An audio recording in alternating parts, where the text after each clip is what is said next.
What's creativity? Is it thinking or is it imagining? Is creativity the innovation that leads us to make new things? Or is it making the same things in an extraordinary new way?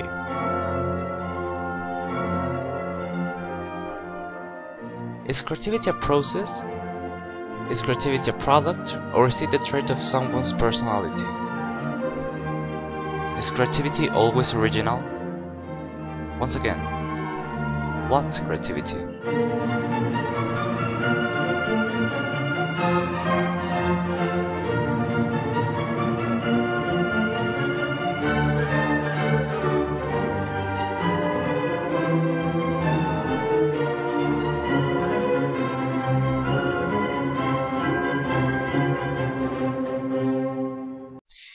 Creativity cannot be categorized as a quality or as a trait, but rather as a process, a complex process with its own stages that start with, first of all, preparation, realizing there's a problem, gathering information, putting ourselves into a set of questions that try to answer this problem.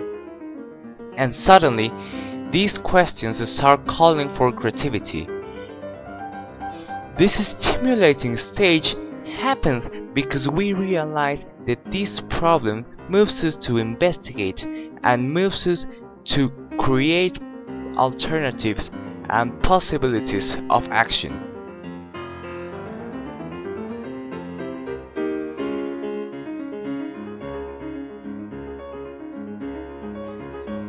And after we have prepared ourselves, the incubation, the time of waiting, the unconscious looking for a solution, we realize we're starting to make unusual connections, and the ideas start to float under the stream of consciousness.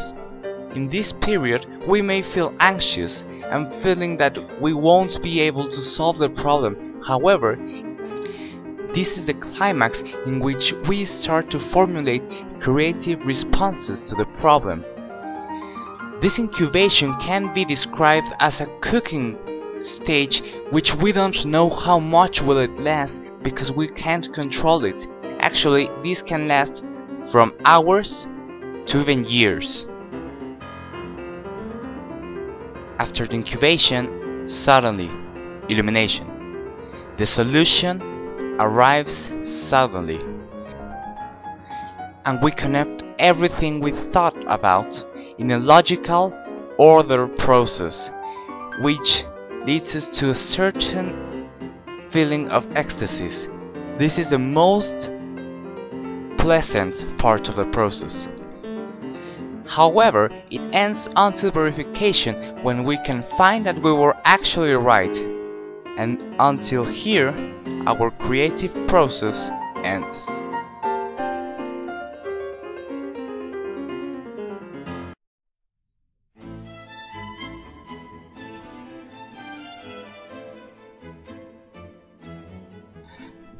The importance of being creative lies on the fact that creative people develop certain traits in their personality that allow them to have a far more vast experience of life.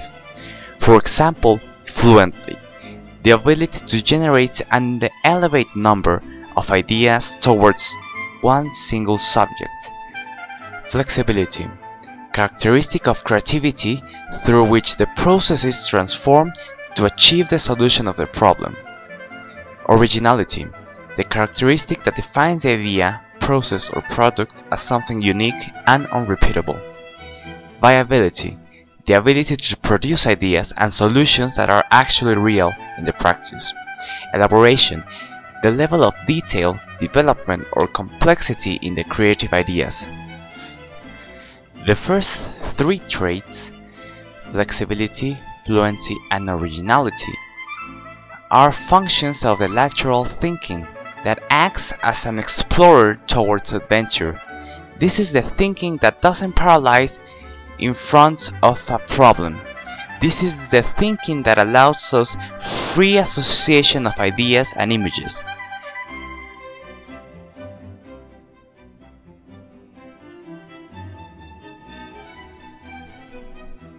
It's fundamental that schools develop creativity in every child in order to give them a richer experience of life. But are they really doing so? Here is the opinion of an expert educator, Sir Ken Robinson, and after that we will have the unique point of view of Isaac Asimov of how education will be in the future. Autonomous, constructive education based on outlets connected to a big electronic library. Someone said internet?